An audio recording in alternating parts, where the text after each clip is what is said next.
So is it just me, or does corporate America kind of seem like a secret society sometimes? I mean, it seems like it's really hard to get into, and once you get in it, the world is yours. Well, yeah, it is kind of like that actually.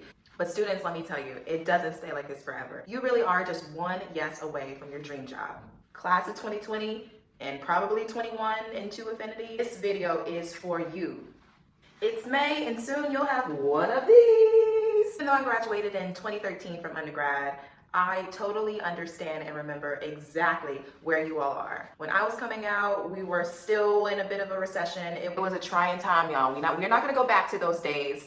It was a little bit of a struggle. If you knew me back then, you definitely understand exactly what I'm talking about. Looking back, I really just started thinking about all the things that I wish that I had known when I was starting on this corporate search. Things that I wish someone would have told me when I was first coming out of school. So I am so excited about getting into this. So let's start with number one. The most underutilized resources that I've seen in many students' job search experience is using and leveraging their career services department and team.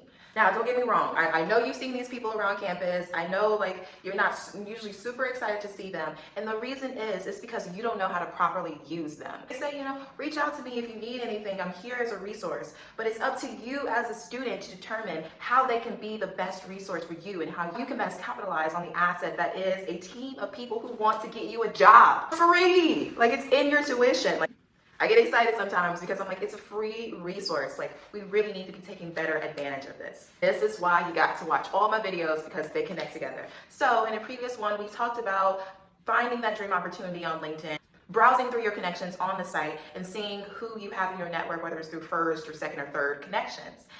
So using that information, you take it to your career team and you say, hey Linda, hey Tom, there's this person on LinkedIn who's in this organization. I see that you're a connection with them. Can you please introduce me? And this is literally their job, you guys. They want to do this for you. And it's up to you to best figure out how to use that resource. They can't tell you the best things that they can do for you, the most important or impactful or efficient things that they can do for you. You have to go through your own search and determine what your needs are and come back to them with those needs and see how they can fill in, and play a role in some of those stopgaps. Next, my personal favorite, because I am one, which is Ask a Millennial. So millennial, it wasn't that long ago when this was us. And you remember how you really wish there would have been just one person to say something and to liaise and to facilitate. Well, now you can be that one person. We can finally be the leaders that we have always been waiting for. Now is the opportunity.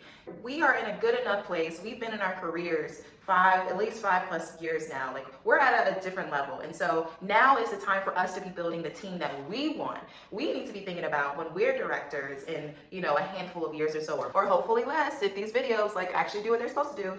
So you gotta be thinking about the team that you wanna have as a leader. Asking yourself, how can I plug this student in that has the traits and attributes that I would want in a team member? How do I plug them into my company so that they can be a part of my team when I ascend further into leadership? This is the forward thinking and mindset that you have to think about versus the protective and defensive mechanism, which doesn't allow for growth. New hires are like new nutrients into the soil, and you've got to let them into the company to help burgeon and to grow new fruits. And then we have, of course, got the social profile cleanup. All right, so I know you've heard it 1,000 times. Delete this, archive that, no red cups, no bottles in the background. Like, trust me, my mom literally still talks to me about that with these videos. It's not just you, it never stops. There is definitely value in archiving that photo of you at the frat house. Yes, do that. What they don't emphasize is the fact that when you start cleaning stuff out, you have to fill it back up with something. You can't just have void profiles. There still needs to be some sort of content. And so what I would encourage you to do is beef it up with good, healthy, robust content.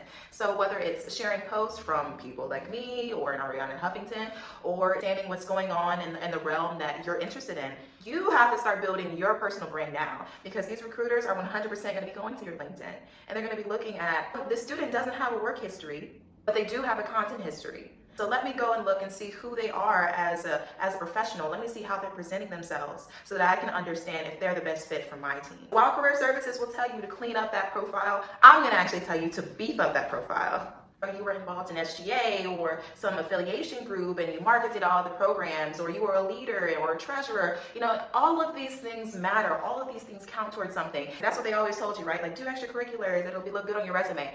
Well, it only looks good on your resume if you put it on a way that explicitly adds value to your professional identity. You have to create that narrative for yourself and broadcast it on your professional materials. So that includes both your social networks as well as your interview items, like your cover letter and your resume. I highly encourage the use of Canva for creative resumes as well as cover letters. If you work in anything that's mildly creative, like I do, like in marketing communications, go ahead and start putting stuff on color, because I will say, the interns that submitted a black and white resume, those were the last resumes for me to look at on that pile. I always looked at the ones in color first. Stand out without being there. And lastly, now is the time to start circling back to those internship experiences and connections. Those people actually know what kind of professional you are. They know your work ethic and your work style, and they can be some of your best advocates. And so it's super critical that you keep all of these connections warm. Even if it was just a 2-sentence text message every 3 or so months, you absolutely want to keep these leads warm. And once you become professional, this is just great habit in terms of nurturing relationships, because these are the things that are really going to separate you and take you to the next level, is what can you keep warm? What can you nurture? Reach back out to that internship company and see what's going on. You never know. Your dream opportunity could be right on the other side.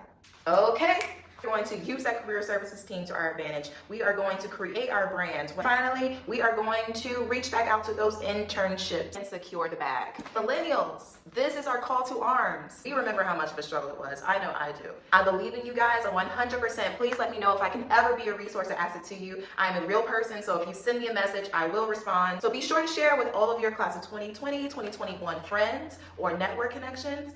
And of course, comment below, millennials, if you have any tips for Gen Z in terms of how they can be job and market ready, especially in the midst of an economic recession.